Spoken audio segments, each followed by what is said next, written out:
Jesus Christ. All right. Hopefully now the audio will be working. Hopefully.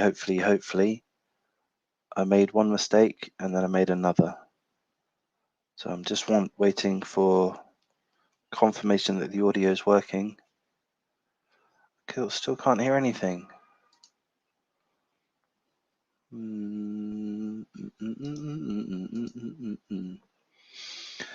Oh, for fuck's sake.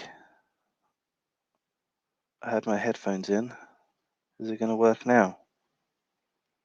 Come on, audio. Oh, yeah. Okay. All right. Audio is working. Well done, White Cis Mel. You figured it out. You are a fucking genius. I'll just start off by saying what's going to happen during this live stream. It's going to go for about an hour, give or take, maybe longer, maybe less.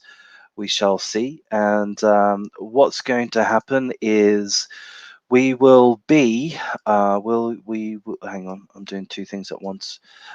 We will be going through quite a number of articles. So I've pre-prepared way too many. I've got 20 plus articles pre-prepared. I've read through almost all of them. A couple perhaps I've just skim read, but mostly I've gone through all of them. They're all of topics that I find at least marginally interesting and or somewhat important. So they're not the most interesting subjects in the world necessarily, but at the very least they're good to have some level of an awareness of, and indeed they can be a talking point should you wish to talk, and maybe you don't, maybe you've got no interest in talking whatsoever.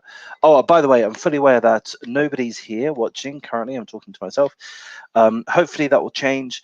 Hopefully 1, 2, 3, 4, 5, 28 people will pop in and talk on via the text chat, or perhaps one of them or maybe half a dozen of them will choose to request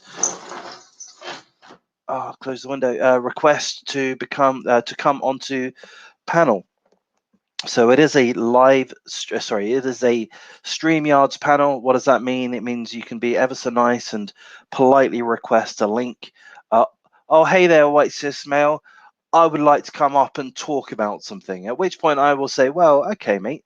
Are you planning to do any prawn bombs, any porn bombs? And if you say yes, then I'm going to say, well, hey, buddy. If you're going to do some porn bombs, make sure that they're quality porn bombs. I don't want any of this generic nonsense porn bombs. They ought to be quality. If you're going to go to the trouble of doing a porn bomb, get it right. And, should you guarantee me that you're either not going to porn bomb, or should you attempt to do so, you will use quality porn, then I will I will be more than happy to invite you onto panel. And you can talk about pretty much whatever you want to talk about, really. I don't know. That sounds like a good deal to me. Maybe you agree, maybe you don't. Maybe you don't even exist. Maybe I'm talking into a vacuum, a vacuous void. It's the most likely scenario, as far as I understand. But again, hopefully one or two people do join. But if not, we'll just see. We'll just see. I mean, I want to go through these subjects anyway. I want to express myself about some of these subjects. So even if no one turns up, that there's at least I get something from it. So let's have a look at this first article. Oh no, actually, I should mention seeing as I'm on my 5-minute pre-stream ramble rant, which has already bored the non-existent people that aren't here. But seeing as I'm on that rant, I'll just mention that they're generally, they're all either news-based, current affairs, social justice oriented, culture wars oriented, politics and such. So, cerebral topics. I think it's fair to say that. So if you're looking to stretch your mind a little bit, maybe this is the right place for you. Maybe it isn't. I don't know. We'll find out, or you can find out. So here's the first article. 279 kidnapped schoolgirls freed in Nigeria, which is great news. So if you are one of the very few people that do watch my live streams, You'll see that a couple of live streams ago, we discussed, it was a few of us here discussing it. Paul Wright was here discussing it. I think Faloso was here discussing it. I can't remember. But a few of us were discussing what's happening in Nigeria and what's happening in Africa. And it's pretty scary. There's a lot of nasty stuff going. Paul reminded us that in Ethiopia, give or take 800 people were recently murdered trying to protect the Ark of the Covenant. There's all kinds of shenanigans going on in various African nations. And sure, I'm in Australia, you're in America, maybe you're in the UK, maybe you're in Norway. And maybe ultimately you think to yourself, I don't give a fuck about what's going on in Africa. It's got nothing to do with me. But I don't know. That's a little bit short-sighted if that is your view. These are good people in Africa. These are good people. These are developing nations. And they're suffering. They're suffering internally, as far as I can understand. Anyway, so there was this one story that 317 girls had been kidnapped just a week or two ago from these guys who rock up. They're from Boko Haram, maybe Haram. I'm not sure the pronunciation, but Boko Haram. I'll stick with that. And lovely guys. They're misunderstood, and they rocked up to this school on their motorbikes and in their pickup trucks, and they kidnapped as many as they could, all of the girls, or at least half. I think if I read correctly, there was 600 girls at the school, and they kidnapped 317 of them. Thankfully, 279 of them have been released. They've been returned. Thankfully, the article doesn't tell us about, I'm going to use the wrong term, I don't mean this in a disrespectful way, but it doesn't tell us about the condition of the girls. That could be misconstrued, that term condition, but I mean it doesn't tell us if they've been harmed or not. Obviously we hope that they haven't been, but I mean, I would expect, frankly, is what I use, I would expect that they have been. If these guys, these pirates, these scum, are going around kidnapping people, and it's not for the first time, they do this as a matter of course, you've got to imagine that they inflict violence and perhaps sexual abuse on their victims. So let's hope that that hasn't been the case. Paul Wright, Mr. Paul Wright, Senor Polio Reitio, has joined us. He says, "Greetings, mate, from the Phantom Zone." I don't know what you mean by the Phantom Zone. Maybe you don't know what you mean by the Phantom Zone. But do you have a general belief in the paranormal, Paul? Do you have a general belief in the paranormal? I can't remember if we've discussed that. I think you've let me know that you believe in aliens. I think you've let me know that, as do I. And I think you've alluded that, oh no, you believe in spirits. I can't remember. Anyway, so good news, Paul. 279 of the kidnapped schoolgirls in Nigeria have been freed. It's possible that when they said last week or 2 weeks ago, when they said that 317 girls had been kidnapped, it's possible that that number was wrong. It's possible that that number was wrong. We don't know. It's possible if, in actual fact, only 279 were taken and they've all been released, returned. This article doesn't really tell us about. I've just used the word condition. Doesn't really tell us if any of them were murdered, raped. I mean, I don't need to know this, nor do you, for the gratuity of it.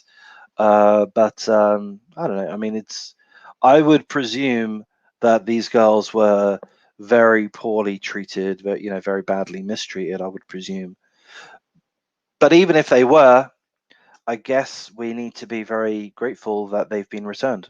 So there's that, Paul. So I guess that's a cloud with a silver lining, I suppose, if we were to be optimistic about things.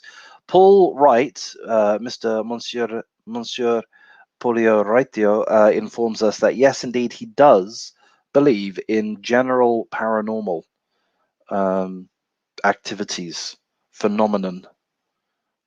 He believes in it. He believes in things. He perhaps believes in cryptids like Bigfoot, or perhaps he believes in ghosts, spectacles, you know. But Paul, that's not the only reason Boko Haram are in the news this week. Boko Haram has also captured a Christian pastor again in Nigeria, and he's been held with a ransom. So he's told the authorities, I think the church, the Nigerian Catholic Church, I guess, something like that. They've Boko Haram said, "Hey, buddy, if you want your pastor to be returned alive, you need to pay us." And that time frame to pay this pastor has now expired. So, you know, there's an ominous picture there. I don't know if that is a picture of the pastor or not. But that's not particularly good, is it, Paul? You know, Boko Haram has kidnapped this guy. They've asked for a ransom. It hasn't been paid. So he's now effectively on death row. These aren't people that you want to be on death row with, really, is it? Are they? You know, I wouldn't want to be. So there's that. So Boko Haram, you know, look into Boko Haram, have a little bit of an awareness of Boko Haram. I'm not claiming to be an expert on Boko Haram, but I do read these articles about what's going on in Africa fairly casually, and that's all you hear about Boko Haram. Actually, it's not all you hear about. You hear about the government and the police. There are and other groups also committing atrocities, but Boko Haram are a notable group. Paul lets us know. He says, "We are spirits in the material world," said Sting and the Police. Ghost in the Machine. Well, Madonna also talked about being in the material world as a material girl. I think we ought to mention that. Ghost in the Machine. Isn't there an anime called Ghost in the Machine? May have that wrong. I get a few things wrong. Ghost in the Shell, I think it is. Ghost in the Shell. Here we go. You might be interested in this one, Paul. Do you watch anime? I don't watch anime. I've never watched anime.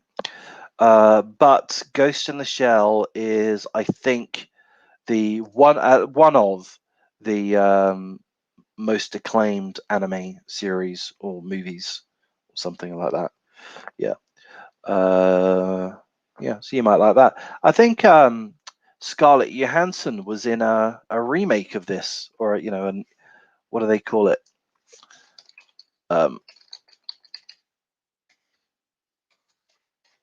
When they make a live action version. Yeah, Scarlett Johansson in Ghost in the Shell. I actually did see this movie, the Scarlett Johansson one, but I wasn't really watching it. Anyway, there's a film recommendation for you, Paul. Going to move on to Paul. I'm going to go through quite a few articles, as you'll be aware, seeing as you're the most regular of guests that I have, or viewers that I have. But I might be getting onto some trans issues.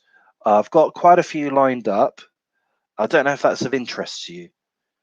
Trans issues, talking about the transgender question, the transgender issue, subject. Is that of interest to yourself, Paul? It kind of is to me. It's definitely a talking point, but I don't know.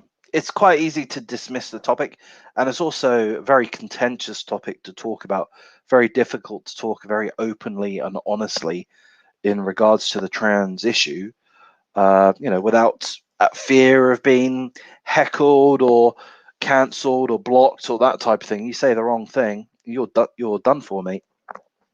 Anyway, let's have a look at this article here. Here's some news for you, Paul. Your 3-month-old baby might be racist. Yeah, that's what they've discovered. You're 3, or if they're white, only if they're white. If they're not white, it's fine. But if they are white, then your 3-month-old baby is probably racist. And that's what science tells us now. So there's this Arizona Department of Education, and they've created an equity toolkit which claims that babies show the first signs of racism at 3 months old, and that white children remain strongly biased in favor of whiteness by age 5. So basically, Arizona Department of Education has done some studies and they've discovered white babies are racist.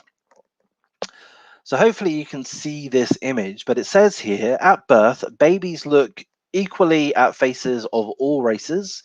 At 3 months, babies look more at faces that match the race of their caregivers.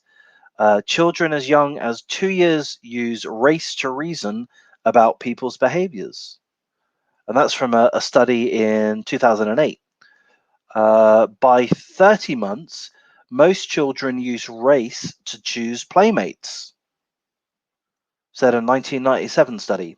And here's another comment. Expressions of racial prejudice often peak at ages 4 and 5. By age 5, Black and Latinx, have you heard that term before? Latinx. Black and Latinx children in research settings show no preference toward their own groups compared to whites. White racist bastards at this age 5, remain strongly biased in favor of whiteness because they're all a bunch of white supremacists. Even when they're babies, that's when it starts. So, and that's from a 2008 study. So I don't know what to make of this. So I kind of do. I mean, there are multiple studies, and let's remind ourselves that psychological studies have come into a lot of criticism recently. There's criticism saying that a lot of the results are made up. You know, a psychologist or a PhD student comes up with a thesis, and then they go away and do a study in the social sciences in general, and then they skewer things. They skewer the results. They skewer the questions or how they're studying, the methodology. They skewer things to basically shoehorn the results into to being to support what their hypothesis was. And what I've said is basically right. But yeah, anyway, I know I'm rambling, by the way. So these studies here prove, finally, there's no question now, Paul, that white babies are racist. And so what's my take on that? My take on it is, look, I don't think I've ever had a mature adult conversation about racism. If I have, I've not had many. I've wanted to have a mature adult conversation about racism. I've wanted that. I think I've attempted to be a part of such a conversation several times. I don't think I've actually had one. But my feeling has for a long time been, and this is as a layman, it's not based on any studies that I'm aware of. I've not done any actual research into the subject. But my feeling is that if you look out into the world, if you look into history, then isn't it blatantly obvious that racism is a thing and always has been a thing, and is given that it is a thing across, racism exists in multiple or all societies, all racial groups, and given that that has seemingly always been the case, if we track down history, we can find just ongoing examples of racism across all different ethnicities and nations, etc., etc. Doesn't that tell us that racism just seems to be embedded into humanity? Isn't that what this is telling us? I mean, that's how it seems to me. That just seems like fucking obvious to me. That obviously racism is a thing. That, okay, fine. Well, if racism is here, there, everywhere, if it is so prevalent, well, maybe it's because we as humans have a tendency towards racism. Maybe. Do you know what I mean? It's like, okay, fine. So it's a thing. Doesn't mean we shouldn't try to temper that inherent amount of racism. Doesn't mean that we shouldn't try to suppress it. But I think it should be acknowledged. Looks like it's a part of humanity. But here's these studies here, and thankfully they're pointing out that only white children are inherently racists. If you're black or if you're a Latinx, nah, you're cool, mate. You're not racist. Only the whites are racist, obviously, and that is from the great world of science, which is doing us such a great service at this stage. Paul says they want us to transition or evolve to becoming non-binary, genderless, gray aliens or mole people. I mean, that's a very, very interesting comment. Very interesting comment. I am gradually nodding my head. So I wouldn't say in agreement, but in acknowledgement, certainly, of an interesting point. Joe Rogan talks about that subject a little bit, I think, Paul. He has said when you look at the movie image or the modern common understanding of what a typical gray alien looks like, very very small, thin body, humanoid form, but elongated legs, that type of thing, and then a huge head, big eyes, big brain. Joe Rogan says, look, humans are going to continue to evolve. As you've said evolve. Humans are going to continue to evolve, and as they continue to evolve, humans no longer need strong physiques. Ludwig, stick around, Ludwig. I think you've popped in before. You've changed your avatar. I like this one. You've changed your avatar.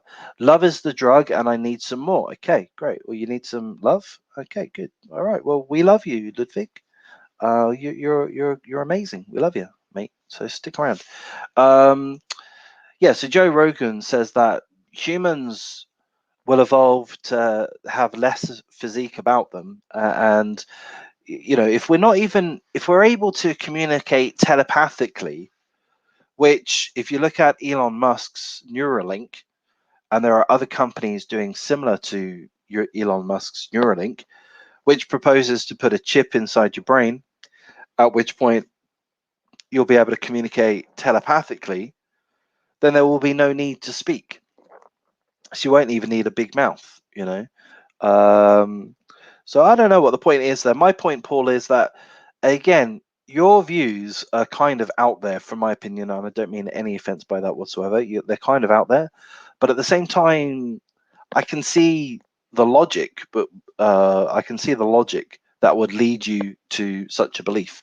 It's a stretch. I would say it's a stretch. It's based on imagination, maybe, but there is logic there. Paul also says racism is a defense mechanism for self-preservation. Animal species keep to themselves. Yes, Paul. Yeah, absolutely. And we know this to be true. I mean, I remember a study, reading about a study saying that as humans don't like the sound of other languages.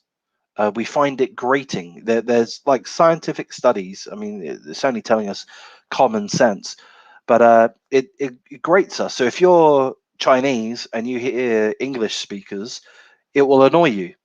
And if you're English and you hear, let's say, Chinese speakers, it will annoy you.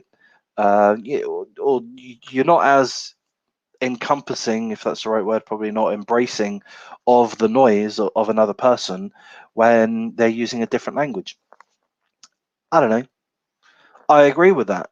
It's annoying. And why is it annoying? I don't know. Probably the defense mechanism, like you've said. You just want to stick with your own world, your own safe comfort zone, and anything alien or foreign to that is going to appear to be a potential risk. Look at the Native Americans. They had the British colonies go over there, and lo and behold, the Native Americans all die of smallpox or whatever it was. Because outside elements are a risk.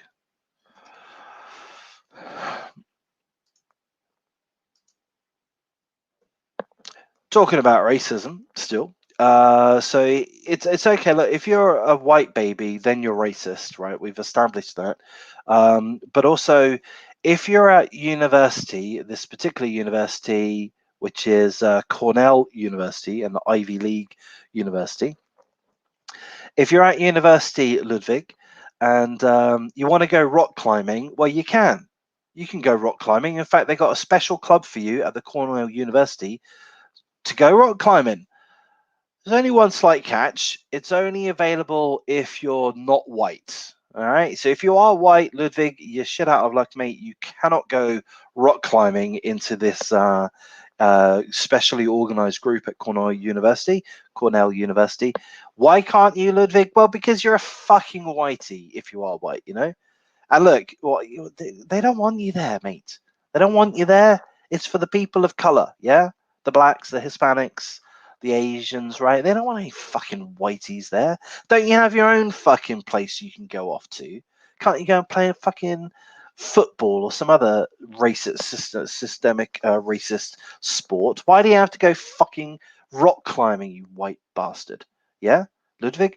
What, this is for the people of color to go.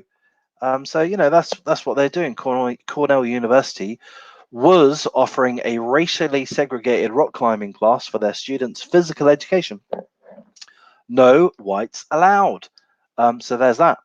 So this university was challenged by this. Some smartass from a group called Campus Reform. Some fucking smartass thought, you know what? Hang on, we're going to force some whiteys into this perfectly reasonable people of color only non-whites group. And so this group, Campus Reform, contacted the university and say, hey guys, do you feel that not having whites allowed into this social group is in any way racist? At which point Cornell correctly said, no, that's not racist. Not racist at all. We're not racist. We're encompassing. We're just giving them their own space. They're the people of color. They need it. But anyway, they relaxed the rules. They said, oh, it was just an error. It was just an error. We didn't really mean that. No. Whites are welcome. Of course, whites are welcome. Obviously, we're not racists. Sure, we had a group which we promoted as being non-white, but we didn't really mean it. It was an accident. So, don't sue us. That's what happened at this Cornell University. This is a place, Cornell University. I'm not familiar with this university, but this is a place you would think where intelligent people are. So you would have thought that someone on their, within their administration would have thought, you know what, maybe we shouldn't have a segregational club in our university. Maybe we shouldn't do that. Maybe that's completely unnecessary. Maybe that's going to offend our students, offend some of our employees, and offend whoever it gets out to in the wider world. Maybe, given that that would be illegal, we shouldn't do that. Given that there's cancel culture, perhaps we shouldn't do that. But no, they didn't. They didn't think at all. I mean, I think I'm making a good point there. These guys, the university administration staff or the educators or whatever, right? At this university, Ivy League, they're incapable of thinking. They're incapable of seeing common sense, I mean, isn't that a fucking good example? I think it is. Of a fucking good example of what's going on in this cloud worldery. Let's have a look at a few Ludwig comments. He's sticking around for a few minutes at least. Let's have a look. I felt a natural keenness for Sicilian, German, and also Latin very much. I like speaking German. Ich spreche ein bisschen Deutsch. Also, I mean, that was a while ago. Although I am from the USA. Ludwig also says, University in mein Staff, München, they have a policy, allow students for anywhere in the world, mostly for free in Germany. Wow, that's pretty fucking good. Also, that's pretty good. Extremely generous, Ludwig. I mean, I say it's good, but then at the same time, I've got to remind myself, well, actually, that's costing the taxpayers. As we know, there's nothing free in the world. Someone's got to pay for it.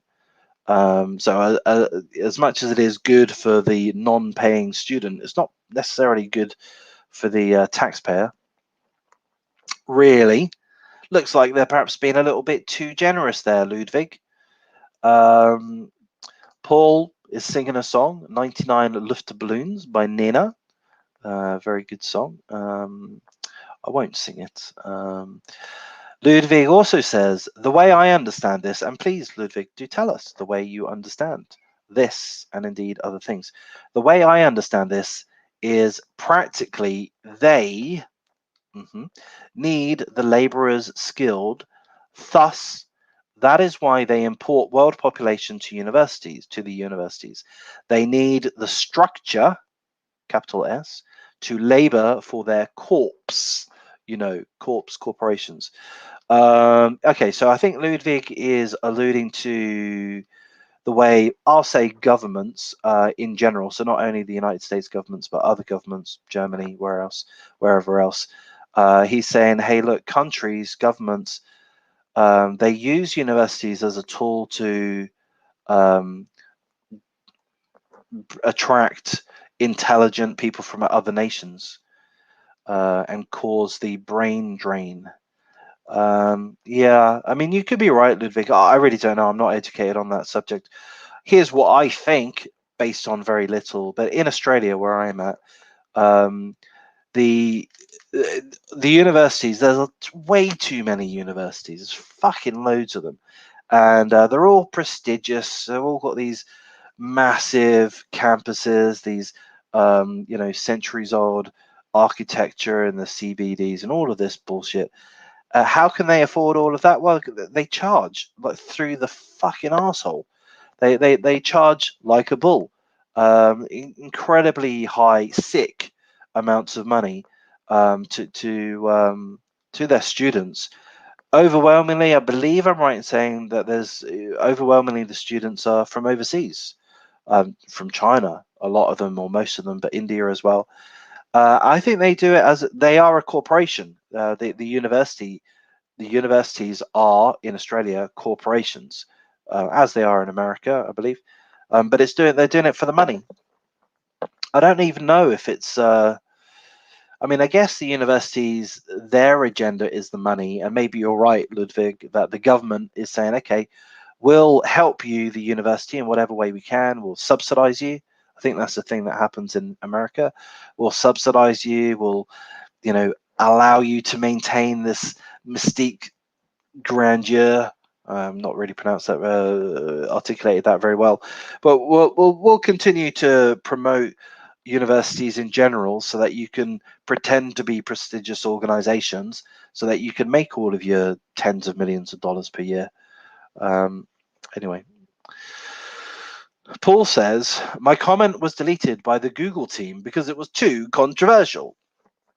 Was your comment 99 Luftballons? Not the most controversial comment you've said, Paul. But that is a shame. Yeah, it's not me doing any moderation. Not me. So it would be Google. Ludwig, are you still here, or have you had enough already? So let's move on to this subject, Paul. You mentioned this earlier in Bella's chat at the end of the day.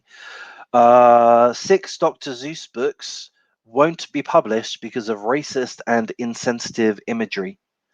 So hide your eyes, fellas. I may be showing some images here, and they may be rather racist and rather insensitive. So I ought to apologize. Ludwig says, "Lol, precisely." I think he's appraising my thesis, and he says the dollar sign, dollar, dollar, dollar. Yeah, it's all about the money. I mean, it is, isn't it? It's all about the money. Universities are not there to educate. I mean, fucking hell. We are in the year is 2021. The internet is mature.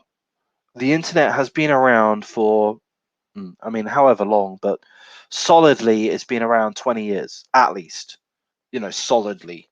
It was probably closer to 30 years, but it is now mature. Everybody in the world has access to the internet. They have smartphones. I know that what I've just said isn't literal, but I mean, it's almost literal, isn't it? You've got Elon Musk. He's got SpaceX's Starlink giving um, a mobile satellite a run for its money, a satellite internet rather. So you can access the internet basically anywhere in the world. Doesn't cost a huge amount of money. It does cost money, but not a huge amount. And you have your $200 smartphone. You have full access to the internet. You know, India is a developing nation. There's supposed to be a lot of poverty there, but they all have smartphones. My smartphone cost me 239 Australian dollars, which is, you know, less than 200 American, 150 maybe, 130 maybe, and it's great. It's equivalent to a Samsung S9, something like that. Does everything. It doesn't falter. It will probably last 5 years. You know, and you can just use it if you've got Wi-Fi or if you've got mobile data. You can just use it just like a computer. I've gone on a ramble and a rant. Let's get back to the article. So cover your eyes, fellas. This may be a little bit offensive. So you are aware, Paul's aware at least, that Dr. Zeus has been in the firing line because he has some racist and insensitive imagery in some of his publications. So the main publisher has said, you know what?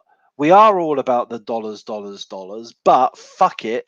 Racism's more important. So we're no longer going to sell half a dozen books that have been extremely popular for decades, that has, just contributed to society in a significant way. I mean, what am I referring to there? Well, we've seen the film The Grinch. Didn't we all watch the film Grinch half a dozen times with good old Jim Carrey?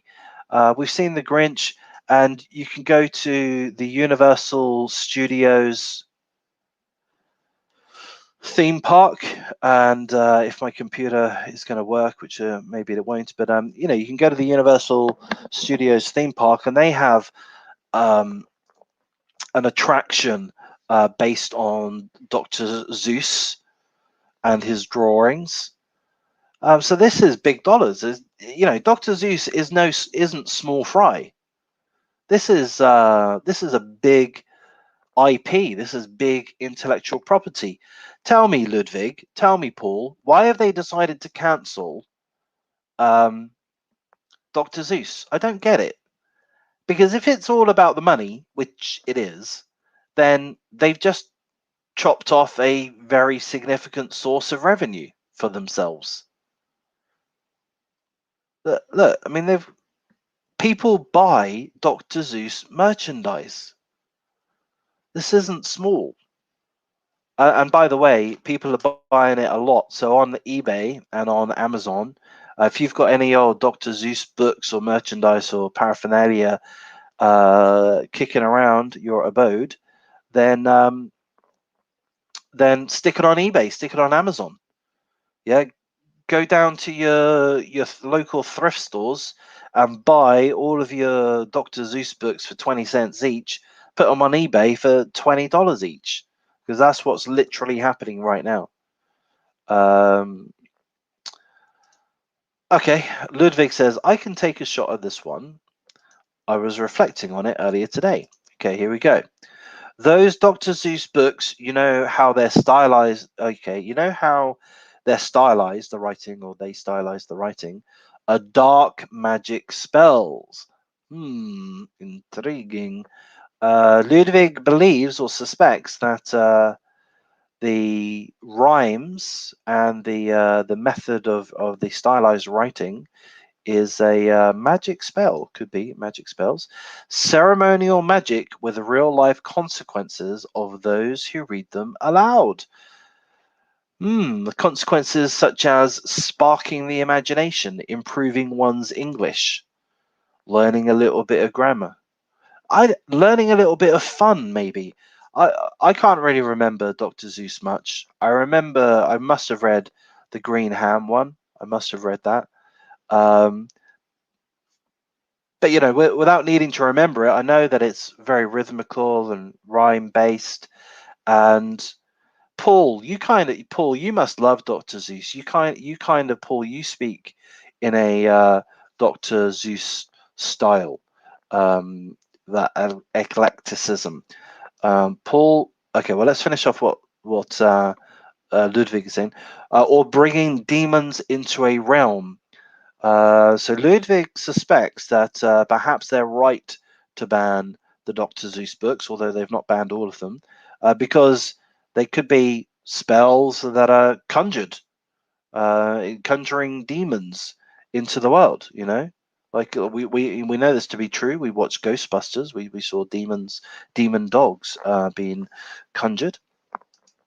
Paul says Dr. Seuss would eviscerate or obliterate the thought police with his omnipotent, preposterous prose. His words are double-edged rapiers. Ludwig, rapiers is a sword. If you weren't aware, it's not someone that goes around raping people. It's a sword. Rapier is a sword. Yeah. Paul, he would. I mean, again, I don't know Dr. Seuss. I'm not an expert on him, but he is a talented writer. Argue with me, Paul. Argue with me, Ludwig. He was a talented writer.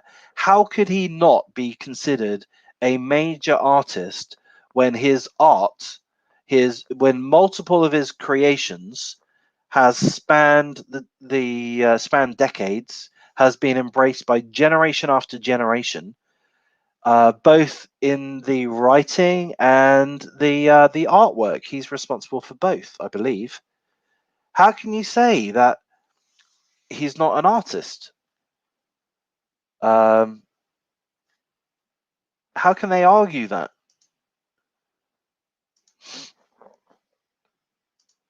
Ludwig, yes, sir. My predecessor, Ludwig II, was laid arrest with a rapier-styled sword, if I'm not mistaken. Well, I'm very sorry to hear that, Ludwig. I'm sure your predecessor was a fantastic fellow. I'm sure he was wunderbar. Yeah, so here's one of, I mean, again, cover your eyes, fellas. I don't mean to offend you, but here's one of the offensive pictures in question. Hopefully you can see that okay on the right-hand side. It's a Chinaman.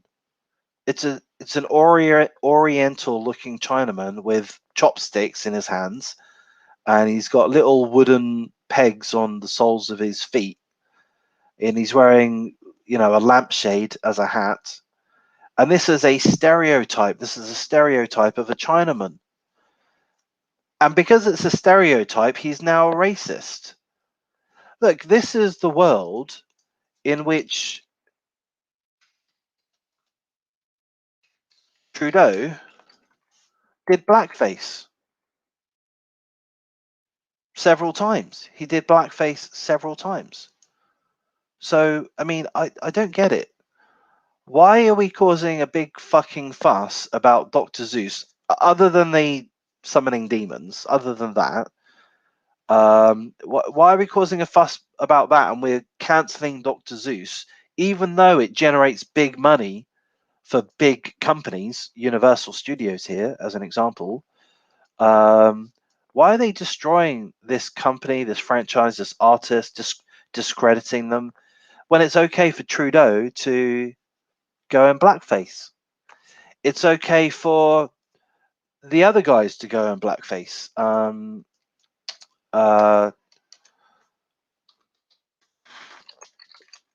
Jimmy Kimmel. It's okay for Jimmy Kimmel to go in blackface. It's okay for the other guy, Jimmy, can't remember his name, but the other talk show host guy. It's okay for him to go in blackface. These guys aren't cancelled. Jimmy Fallon, he does blackface. Even that lady does blackface. That lady comedian, I can't remember her name. Whoopi Goldberg. I mean, she does blackface. She does blackface all the fucking time. Whoopi Goldberg, and so does her boyfriend, her ex-boyfriend, from Cheers. What's his name? Can't remember his name. Look, there's Whoopi in blackface, and bloody what's his face from Cheers? Ted Danson. The both of them, and that Jewish comedian, which I can't remember her name.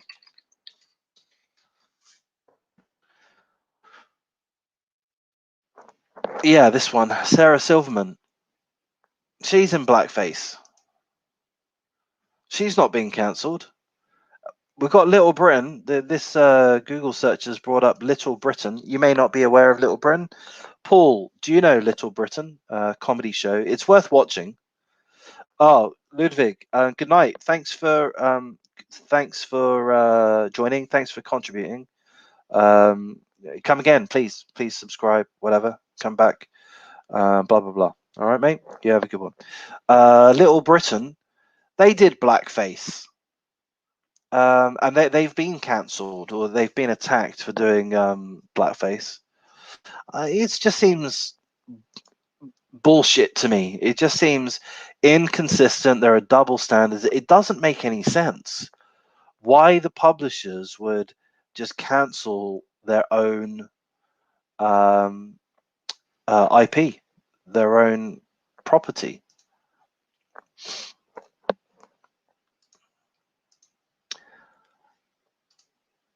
Paul writes, Land of Confusion by Genesis accurately describes the war on Western culture. That's interesting.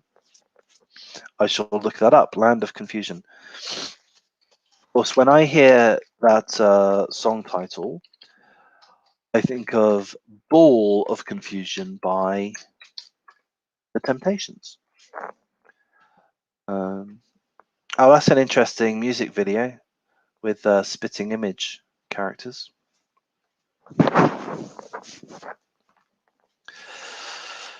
So anyway, look, there we go. So Dr. Seuss is now racist. So Paul, please stop reading Dr. Seuss, okay? I don't want you becoming any more racist than you are. You were already racist when you were a baby. Yeah, when you were 5, you were a racist. Now, you know, you're at risk of becoming more of a racist if you continue reading Dr. Seuss. So please stop it, Paul. Here's an interesting article, Daily Wire. According to Joe Biden's standards, Joe Biden should be cancelled. So I found this quite interesting. It starts off by talking about the fact that Dr. Seuss has been removed from being taught in certain schools. It points that out. It says here, if it weren't for the conveniently selective outrage of the mob, whose ire falls solely on those outside the inner sanctum of wokeness, Biden himself would have been cast out, cancelled, and forgotten long ago. That is, if we're abiding by the idea that the past words and actions of an individual, say a children's author or politician, should be held under a microscope and viewed through a modern lens.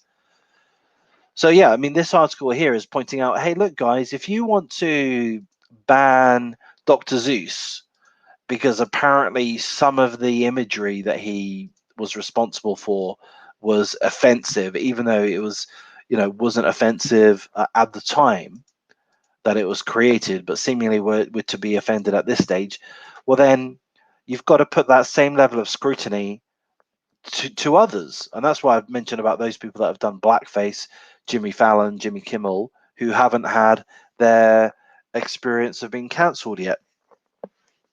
But the article points at Biden and points out a few different things. It said in June 2006,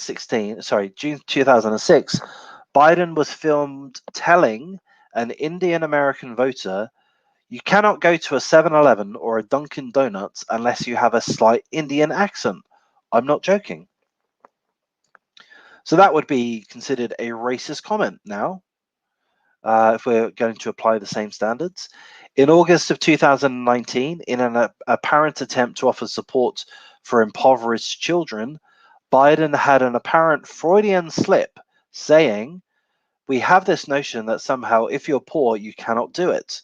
Poor kids are just as bright and just as talented as white kids.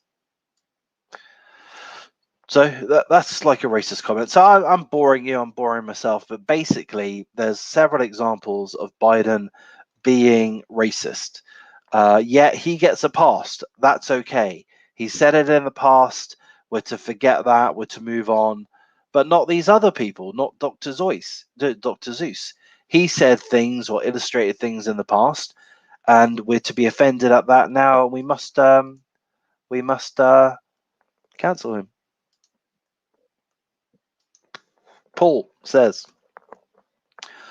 I hope that they don't cancel James Bond films. Why would they cancel James Bond films? It would be sexism, wouldn't it? Because there's always a James Bond seduces beautiful women. Wouldn't that be the reason? Is there racism in James Bond films? There was that little midget Chinese person, I believe. I predict that they'll ban dictionaries or lexicons and thesauruses for promoting vocabulary and the English language. Yeah. I mean, that's a good point. That's a very good point, really. I wouldn't go that far, but I could well imagine that they. I mean, how much of a stretch would it be for the Webster Dictionary publishers, or one of the major dictionary publishers or thesaurus publishers, to say, you know what, we're no longer going to include these words, such words. We're going to delete 37 words this year, and then the next year it's 352 words that they delete. You know, we're going to remove them.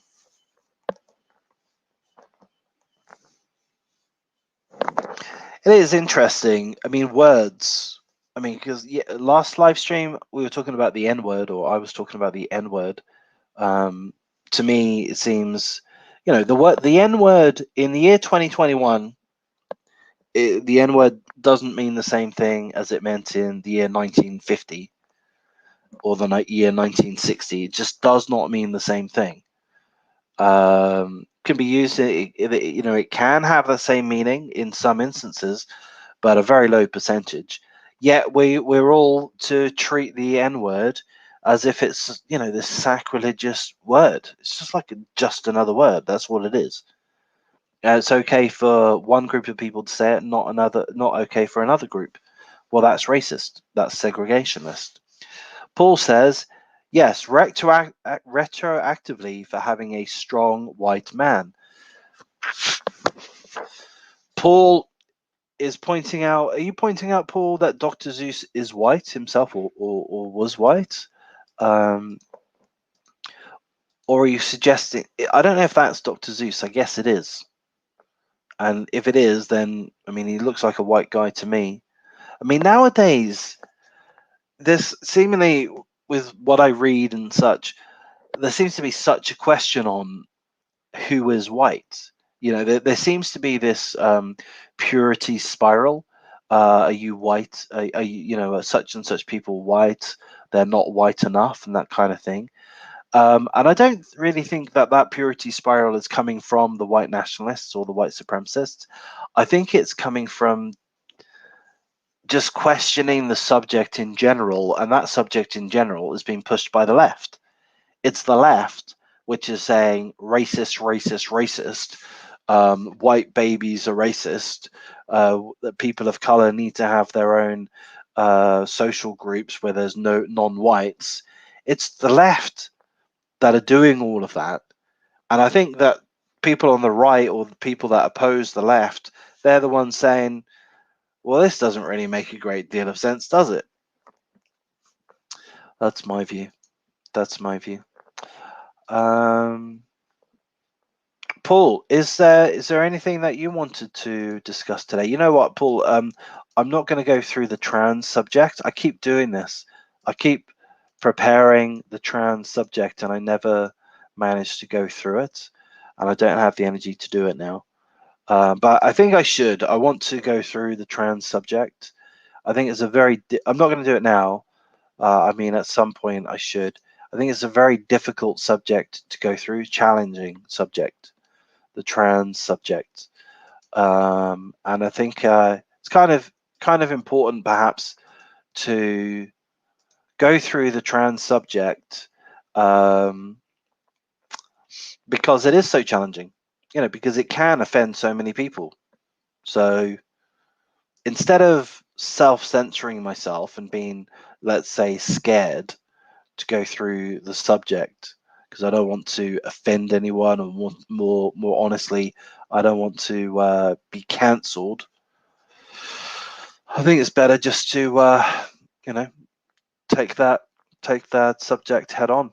That's what I'm thinking.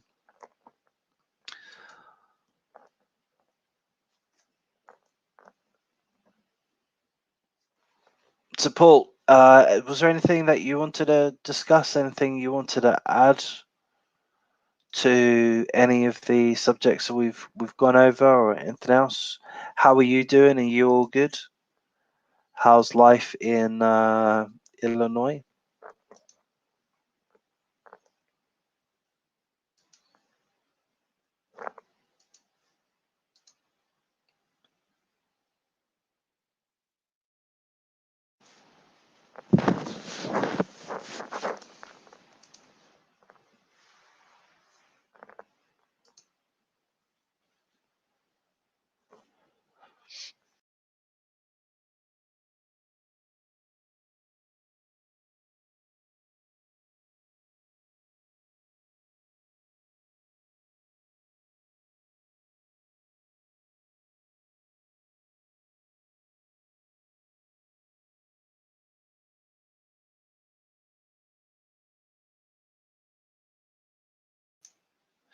I think I just kicked myself from the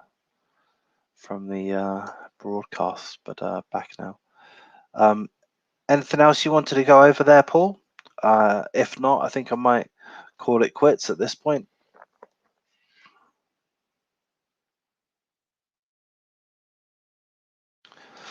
Paul, I'm peachy, keen, due to a sea of Caribbean blue skies. How are you? I'm okay. I'm okay. I'm good. I had a yeah. No, I'm good. I'm just same old, same old. I had a couple of hurdles which it looks like I've overcome, which is nice. So we just carry on, don't we, Paul? That's what we do. Not everyone does. A lot of people give up, and maybe I'll give up at some point. But I got another 20 years in me. I've got a bit of spirit behind me, a bit of spunk, as the Australians like to say. But yeah, I mean, life does kind of wear you down, or wears a lot of people down, and it's wearing me down.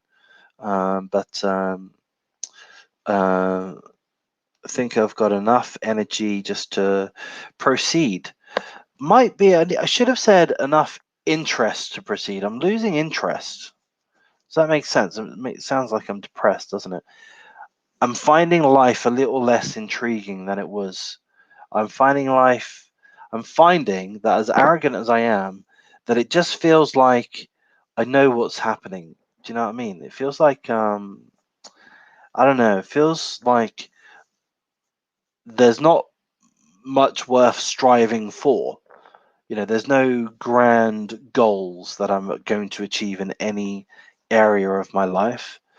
It's still worth striving, because otherwise things will get shitty real fast. But I don't know, the whole, I guess, I think I've lost my youth. My youth has completely been destroyed. All of that, that youthful hope, I guess, the dreams, the aspirations, is all gone. It's all gone. I think it's pretty accurate to say. Um, yeah, feels it feels very hard and very, very pointless to get excited about the future, and opportunities. I just see opportunities just not come to fruition time and time again. So just kind of over that side of life. I mean, I'll carry on with life. I'll just push forward, whatever. But yeah, it's not very joyous for me at the moment. What does that mean, Paul? Does that mean I'm depressed? I wouldn't say I'm depressed, but I think it's a bit hard to see much joy or much hope. But I think I have a stoic attitude about it. It's like, well, that's not ideal, but at the same time, whatever. Do you know what I mean? I don't think I get depressed.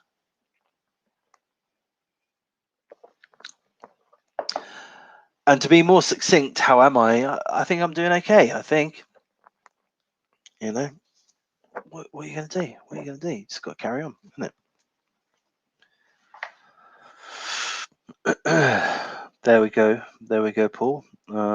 That's me being quite open and quite honest with yourself and whomever else. Paul replies by saying, we must extract or squeeze the good out of our lives, even if it's having dialogue or diatribes on YouTube. Yeah. I mean, yeah, no, I agree with that. I mean, I've got a very good work ethic. I always have. My upbringing is such that I've got a very good work ethic. And I think that's relevant because, having a good work ethic is really trying to extract the good out of our lives. Working hard to try to achieve some things doesn't mean you will achieve those things, but by trying hard, generally you improve skills in any regard, and you push your boundaries a little bit. I feel, yeah. So you get you develop your skills, you become stronger in certain ways, and that's only going to help you as an individual. That's only going to develop your character, one's character. So it's all good,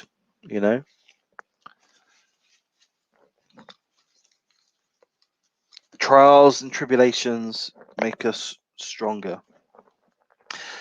Even if it's having dialogue or diatribes on YouTube. Yeah, honestly, there's obviously a part of me that is happy to have a diatribe, just talk for an hour or perhaps more. There's obviously a part of me that has that desire to do that, and I think it's basically I won't use the word loneliness, but it is a lack of social interaction.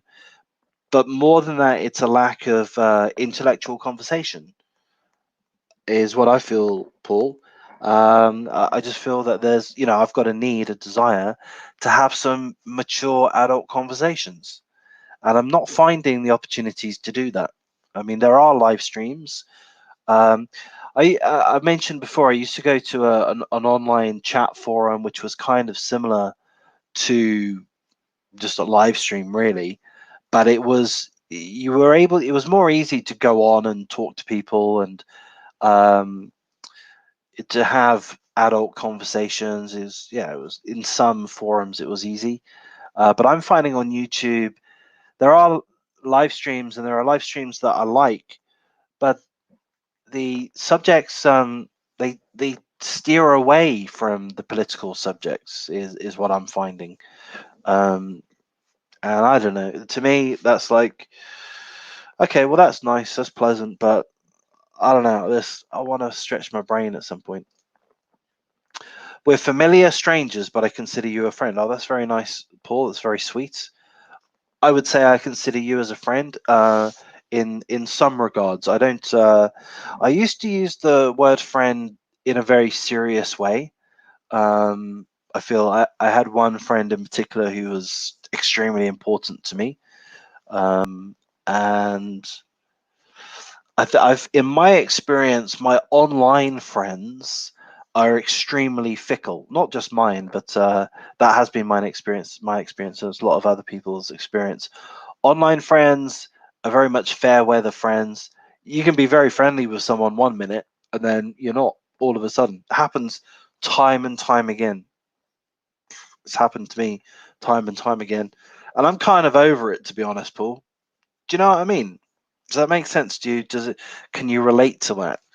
I'm kind of over it. I'm like not really interested in developing new friends online because I've done it so often. I've put effort into developing friendships, and even when they have been friendships, when they have developed, they peter out at some point. It's like, fucking hell, it's too much work. So as much as I respect what you've said there and can reciprocate, at the same time I'm like, I don't know. I don't mean to sound disrespectful. I'm just speaking off the top of my head in an honest way. But at the same time, I'm like, there's a weakness about the term friend in the modern online world. It's not as meaningful as the term that we used when we were young to our real friends. It's not the same term. It's not the same. Doesn't have the same currency as as regrettable as that is.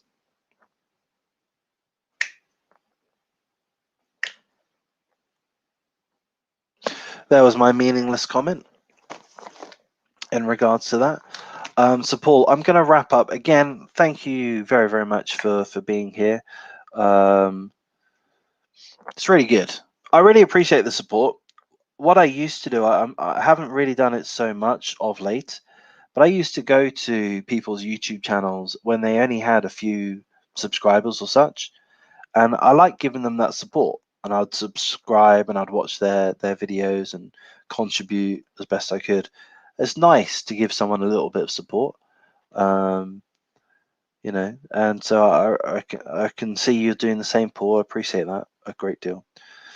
So, my friend, I shall bid you adieu. Thank you once more. Thank you for Ludwig for sticking around for the time that he did, as well. Hopefully he's one of the subs that I've got. And we'll come back and we're going to talk about the trans issue. We're gonna tackle the trans issue together, Paul. All right. So roll up your sleeves. Paul says, "That's cool. I faithfully pursue the policy of truth.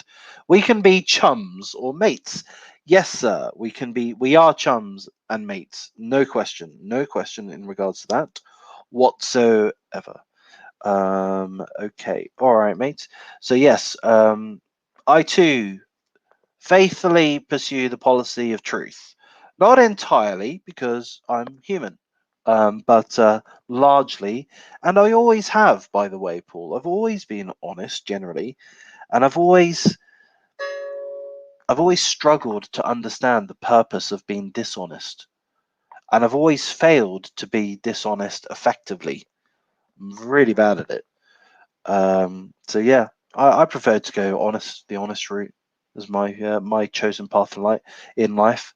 But of course, I have learned to self-censor. I've learned, and I've only recently learned, to be honest, how to shut my mouth, which as evidenced by the last 1 hour 9 minutes. Maybe I've not learned as well as I thought. Paul, good evening, sir. You go and get some sleep, okay? All right. So I'm going to wrap things up. Go and get some sleep, and I shall see you the next time, hopefully, or I'll see you in Bella's chat. I should have. Oh, actually, I've got another thing to tell you very quickly before I forget. Paul, you were asking me about Jenny Angel, and I told you her channel, her YouTube channel that she has with her friend. Remember that? Well, her friend also has her own individual channel. Her friend is called Lottie Dar. She has her own individual channel, and she had a live stream with Jenny on that channel. So you might want to subscribe to her, Lottie Dar. She's Jenny's friend. They do a podcast together. All right. So go and subscribe to Lottie Dar. I think you might enjoy her. Ready. Okay, mate. All right, chum. All right, pal. All right, buddy. I'm going to leave you to it. You have a great evening. Thank you. Bye.